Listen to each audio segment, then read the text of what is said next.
Brigade साहब, जो currency की गैर कानूनी नकलो हरकत है उसकी इजाज़त नहीं दी जाएगी, वजारत दाखिला ये कहती है, किस हद तक फ़ायदा होगा? बात यह है कि इससे पहले रजी साहब ने बात की और उन्होंने बहुत सारी चीज़ें पॉइंट आउट की। अभी सलमान आबिद भी कह रहे थे, पाकिस्तान के अंदर दो चीज़ें मैं कहना चाहूँगा कि सम और दी अदर डॉलर जो है वो स्मगलिंग की भी बात हुई और डॉलर जो है वो आम आदमी से भी रिलेट करता है। मैं थोड़ा सलमान आबिद से डाइवर्स करूँगा, क्योंकि मार्केट में जाके आप अंडे की कीमत भी पूछते हैं, अंडे क्यों बड़े हो गए जी? अंडे जो इसलिए बढ़े कि डॉलर महंगा हो गया। और आज पाकिस्तान में $1 का एक अंडा मिलता है, क्योंकि 300 रुपये का डॉलर है और 300 रुपये दर्जन अंडे।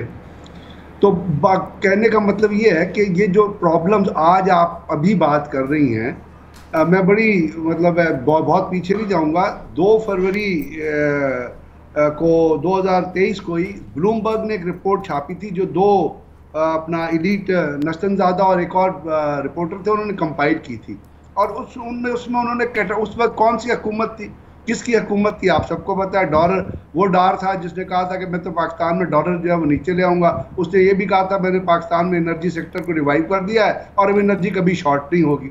तो ये पॉइंट, ये तजुर्बाकार लोग थे ना, ये चीज़ें तो एग्जिस्ट कर रही हैं। उस वक्त उस रिपोर्ट में, ब्लूमबर्ग की रिपोर्ट ने कहा था, मैं गलत कह सकता हूँ, कोई और गलत कह सकता है, लेकिन ब्लूमबर्ग की रिपोर्ट में आया था कि रोज़ाना अफगानिस्तान के बॉर्डर पे जो डॉलर की स्मगलिंग हो रही है, डेली $5 मिलियन जो है वो बॉर्डर के अक्रॉस जाते हैं अफगानिस्तान की इकोनॉमी को स्टेबलाइज करने के लिए। और हर हफ्ते अफगानिस्तान का सेंट्रल बैंक जो है वो $17 मिलियन इंजेक्ट करता है अपनी इकोनॉमी में।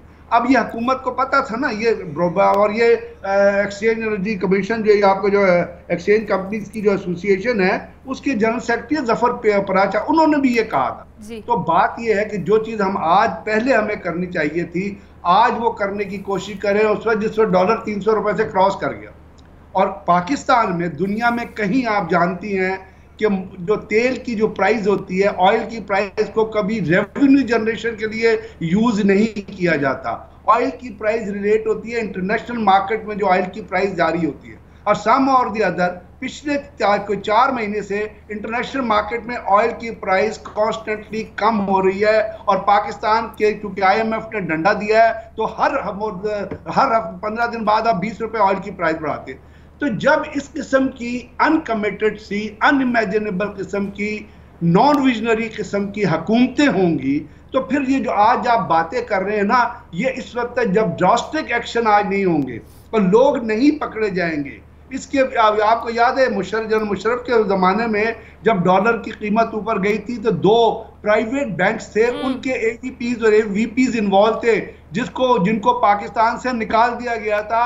तो एक हफ्ते में डॉलर जो 9 रुपए बढ़ा था, नीचे आ गया था। तो हमको इस किस्म के काम करने पड़ेंगे। अगर ये करेंगे तो आम आदमी की जो चीज़ सलमान आबिद कह रहे हैं वो उसी वक्त होगी जिस वक्त पाकिस्तान के अंदर करेंसी और माशियात की फ्लो ठीक होगी। उस माशियात में रुपया भी काउंट करता है और उस माशियात में बाकी। जब आपकी पेट्रोल की कीमत नीचे लेके आएंगे और ये इमेजिन करेंगे कि अगर इंटरनेशनल मार्केट में पेट्रोल की कीमत कम हो रही है तो हमें वो कीमत नीचे करनी है, तो तब आबादी को फायदा। बड़े बेहतरीन आपने पॉइंट्स उठाए हैं ब्रिगेडी साहब, ये जो फैसला किया गया है पूरी ताकत से बिजली चोरी खत्म करने का मंसूबा बनाया, अब क्रैकडाउन शुरू करने का ऐलान किया गया है, किस हद तक ये इस पर अमल दरामद भी होगा और इससे कुछ फायदा या रिलीफ भी मिलेगा आवाम को?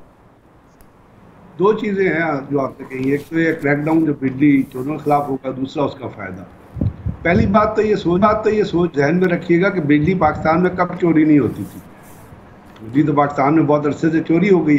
जब मुझे याद है वापडा के चेयरमैन जुल्फ़िकार साहब थे, तो उस ज़माने में इवन आर्मी को यूज़ किया गया था, जनरल मुशर्रफ नवाज शरीफ की हुकूमत में, बिजली चोरी को कंट्रोल करने के लिए, बिजली के लॉसेस को करना, बल्कि छापे भी मारे गए थे।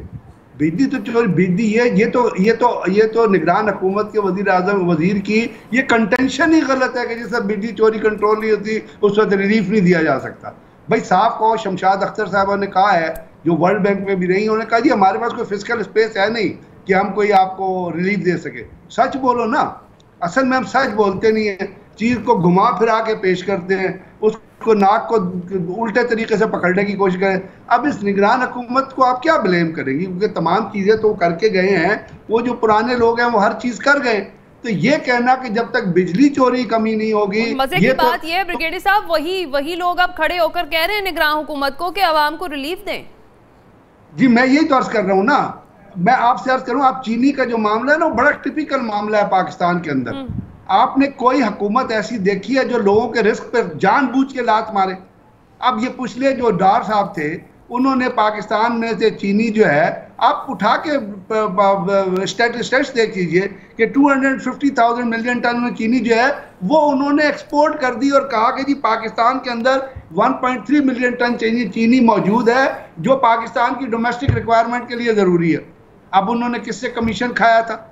शुगर मिलें जो हैं वो कौन ऑन करता है? शुगर मिले नवाज शरीफ ऑन करता है, शुगर मिले शुजात ऑन करते हैं, शुगर मिले खुसरो बख्तियार ऑन करता है, शुगर मिले आसिफ जरदारी ऑन करता है, शुगर मिले ओमनी ग्रुप ऑन करता है। तो इन तमाम शुगर मिलों ने जब चीनी एक्सपोर्ट होगी तो आप अंदाज़ा लगाइए कि ह्यूज मार्जिन, ह्यूज मुनाफा कमाया है। अब वो मुनाफा कमा के जेब में डाल दिया।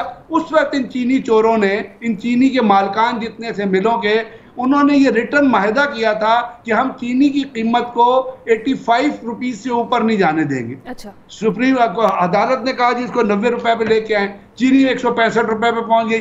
वो चीनी जो आपने एक्सपोर्ट की थी अभी वो आप इंपोर्ट कर रहे हैं। आपने ऐसी लीडरशिप देखी है किसी मुल्क में? मुझे ये बताइए, कोई ऐसी लीडरशिप आपको दुनिया में किसी भी मुल्क में मिलेगी जो अपने मुल्क से पहले चीज को बाहर भेज दे, फिर उसको वापस मंगाए और 300 रुपए? अब इसमें निगरान हुकूमत का तो कोई कसूर हम नहीं डालेंगे, कसूर तो उन चोरों का है जो उस वक्त मैनेज कर रहे थे। वो डार जो जाके बाहर बैठा हुआ है। अगर आपने करप्शन के खिलाफ क्रैक डाउन करना है तो उन लोगों को पकड़े कि तुमने चीनी में ये करप्शन क्यों की है, लोगों के पेटों पे लात क्यों मारी है तुमने, क्यों चीनी 300 रुपए पहुंची हुई है। तो भाई ये कहना कि जी आप बिजली चोरी नहीं होगी तो भी ये गलत है। बिजली की प्राइसेस जो है वो नीचे आ सकती है। बिजली आपके पास वाफिर मकदार में मौजूद है। आप IMF के कहने पे उन्होंने पिछली गवर्नमेंट ने कमिट कर दिया था कि हम बिजली की जो पर यूनिट जो कीमत है वो 65 रुपए पे लेके जाएंगे। उसके अंदर इतना फ्यूल, अभी आपको जो फ्यूल एडजस्टमेंट लगाई जा रही है वो दिसंबर की लगाई जा रही है। चलो बिजली की भी बात छोड़ दिया, आप जरा बिल उठा के देखें। आपने 22,000 की अगर आपने बिजली यूज की है तो उस 22,000 के 30,000 रुपए टैक्स पड़े होंगे। उसके ऊपर इनकम टैक्स होगा, विद होल्डिंग टैक्स होगा, सुपर टैक्स होगा। ये तो IMF ने नहीं कहा आपको उन्होंने कहा, ये तो नहीं कहा कि आप सुपर टैक्स लगा दे। तो बात ये है कि जब तक आपके पास ट्रुथफुल विजनरी किस्म की लीडरशिप नहीं होगी, आप इसी किस्म के बहाने पेश करेंगे कि जब तक ना नौमन तेल होगा तो ना राधा ना चाहिए। सिंपल सी बात है।